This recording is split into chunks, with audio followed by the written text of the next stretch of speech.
Thanks, Davis. First, let me warmly welcome you to this, the 73rd annual meeting of the Surplus Line Association of California.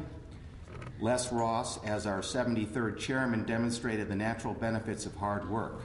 Les, through his verve and interest, conveyed to us that good leadership happens in the trenches.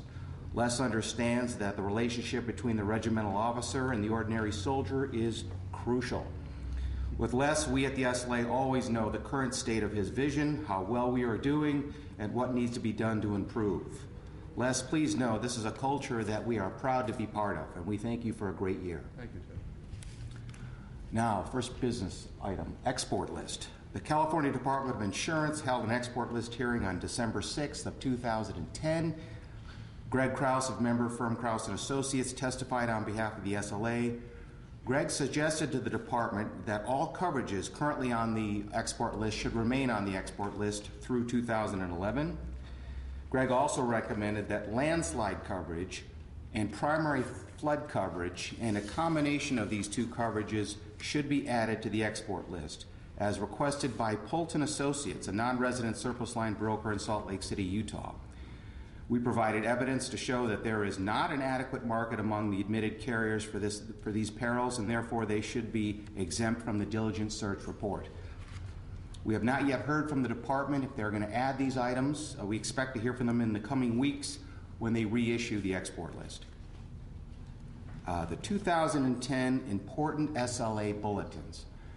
Now, these bulletins are important. It doesn't mean that they're interesting. So I am going to just briefly mention what they are. Bulletin 1207 contained the results of an SLA member satisfaction survey. The number one request for improvement from you, the brokers, was that you have greater ease of use in the SLA online filing system. In the area of broker education, there were a number of compliments about the SLA live seminars, but a greater number of you expressed a preference for online courses.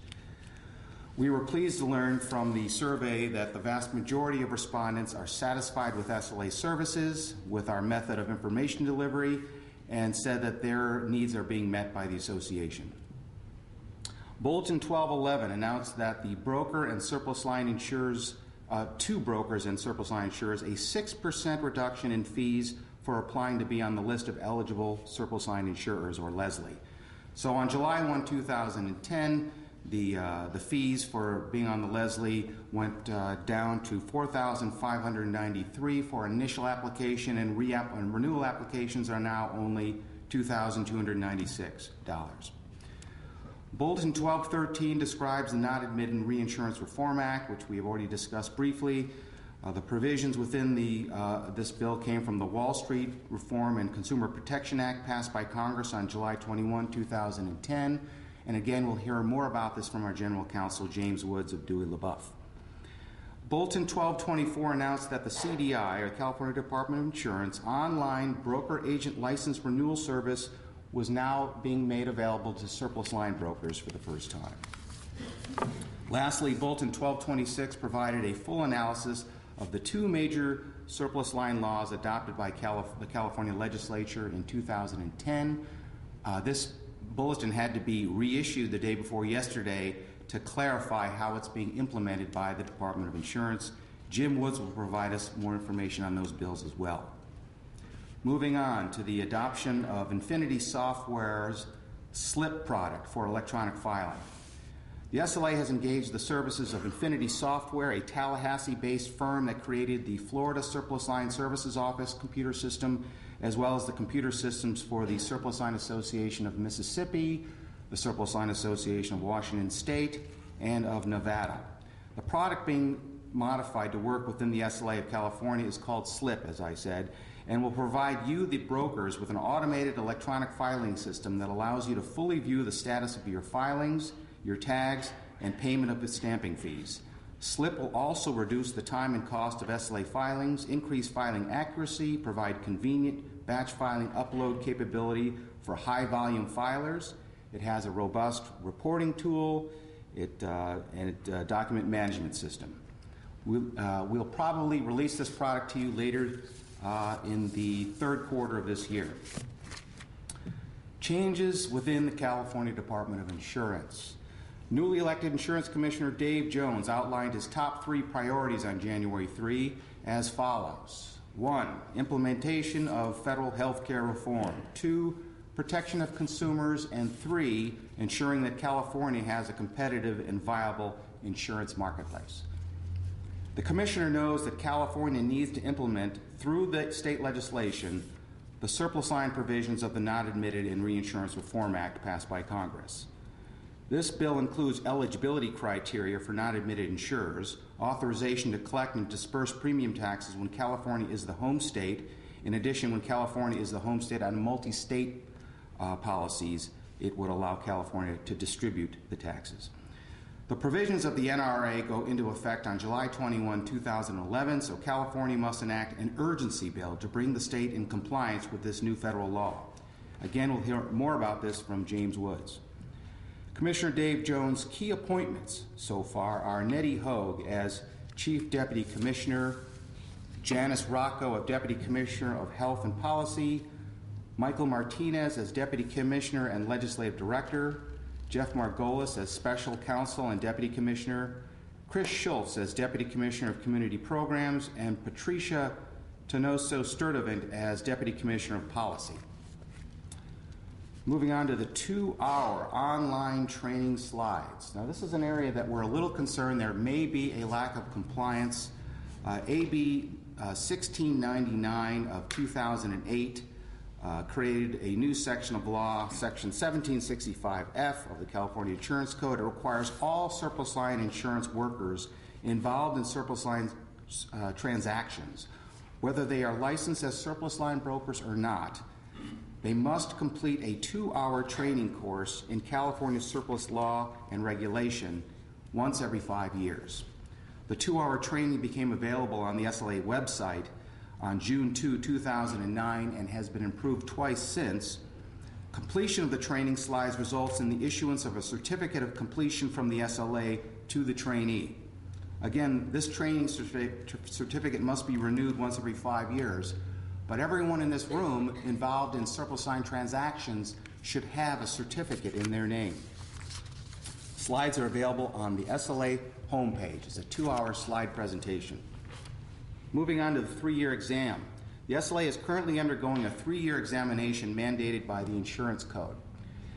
The CDI selected Macias Consulting Group, which is tasked with evaluating SLA operations for process and internal control improvements to determine compliance with the plan of operation and the California Insurance Code.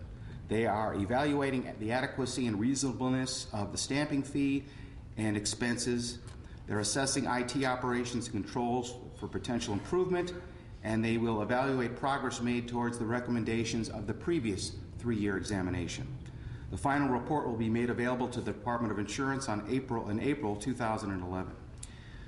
Moving on to the AM Best Special Report on Surplus Lines.